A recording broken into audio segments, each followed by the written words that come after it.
Americans are drowning in credit card debt. There's a huge problem impacting our economy, and we need to talk about it. Americans are absolutely just drowning in credit card debt right now. In the fourth quarter of 2023, Americans' total credit card balances increased by $50 billion, reaching a total of $1.12 trillion, according to data from the Federal Reserve Bank of New York. In fact, consumer debt is at its highest balance since the New York Fed began tracking data back in the 1990s. Plus, more borrowers than ever are falling behind on their payments right now, accruing astronomical late fees, being slammed by skyrocketing interest rates as a penalty. The problem with this number is that more people are becoming late on their payments. Credit card delinquencies have been going up. And so what's happening is that people not only are not making the full payment on their card, they're missing payments altogether. And this is when it can really add up. A, you get stuck with paying a lot of interest, and that quickly goes up with time, especially with high interest rates. Credit card interest rates right now about 21%, which is a lot higher than they were a couple of years ago. And then this idea that if you're missing payments, you're going to be further in debt. That's really going to be a question for the economy going forward if we continue to see those delinquencies going up, Kana. This is an incredibly sad situation because inflation is hurting individuals and families, and many people are having to turn to credit cards for basic necessities. I mean, they're paying sky-high interest rates just to feed their families and put gas in their tanks. I know, I did it back when I was in my 20s or, teens and into my 20s. I went into massive credit card debt. But at that time, we didn't have the runaway rampant inflation that we have right now. But I went massively into debt just to pay for basic necessities.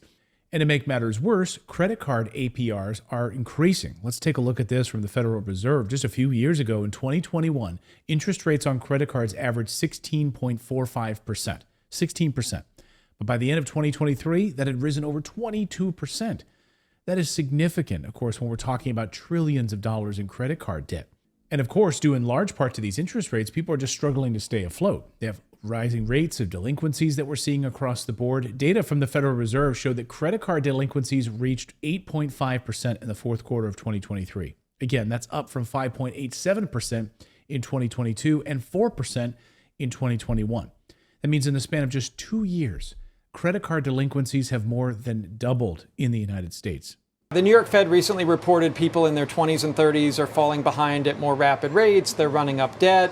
This is worrisome. Again, it's a best of times, worst of times kind of thing. On one hand, we would expect these balances to grow over time because we have more e-commerce, we have population growth, we have less cash usage. Some of this is good for the economy. What's not good is at the individual level. If you're carrying an expensive balance, people are starting to fall behind. That delinquency rate has doubled in 2 years. Banks don't seem overly worried, though. They view this as a sort of normalization after an artificial low during the pandemic. According to a 2022 Lending Tree survey, only 35% of cardholders are able to pay off their balance in full every month. I know that was the case for me. When I would look at my credit card debt, and I had 5 different credit cards at the time, and I would see, well, this one has a 17% interest or 18%. Maybe I'll tackle that one first to try to pay it down. And I felt like I was pushing a boulder up a hill. It just was not going anywhere. And when you're regularly spending on your credit card and not paying any of those off, those interest rates really start to add up. It becomes increasingly difficult to pay off your debt because the interest charges become unbearable. So let's talk about some of the few key factors that are contributing to this major issue that we're seeing right now. One major contributing factor in the credit card industry is the predatory rates. So not only are credit card interest rates rising in accordance with the Fed's rate hikes over the past year, but they're also exorbitantly high for no good reason. According to USA Today, they recently reported that certain store credit cards have climbed to a record interest rate of 33%. The sad truth is that these companies can charge whatever they want. Store cards, of course, are the most, the worst offenders. I remember I had a Macy's card back in the day, and that one had the highest interest rate. Why did I even open a Macy's card? I don't know, but I did because I was stupid with money, uneducated about money. So a lot of these store cards have the highest, but most, if not all, credit card interest rates are extremely predatory. There's no protection for you as a consumer. These banks and lenders will do whatever they can to get their hooks into people, and they prey on a lack of financial education. And they, by the way, are absolutely hoping that you will fail at this. They are hoping that you won't be able to pay your full amount every month. They make that 33%. Another problem, of course, is inflation. The cost of everything has risen. Sadly, many consumers are in such a dire financial situation they can't even afford these price increases, so they rely on credit cards to fund their lifestyle. And then they get stuck into a very vicious cycle. Imagine that pain that you must feel and how overwhelming it is for someone who is struggling to pay their bills because of inflation.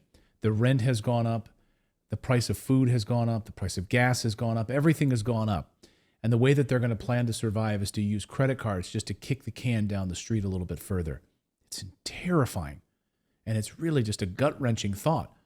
We've also seen student loan payments resuming late last year. Now that has put many Americans in a serious financial crunch. The average student loan payment is in the $200 to $300 range, although some borrowers have much higher payments every month. It's much more important than ever right now to understand the consequences of taking on consumer debt and to know when and how to use credit cards. Credit is a resource and a tool, but it can also cause financial ruin, anxiety, and devastation. For more on the state of credit card debt in America, you've got to watch this next video where I walk you through specific action steps that you can take to reduce your credit burden and empower yourself to build financial intelligence. Check it out right now. It's this next video right here on your screen, and we'll see you in the next video.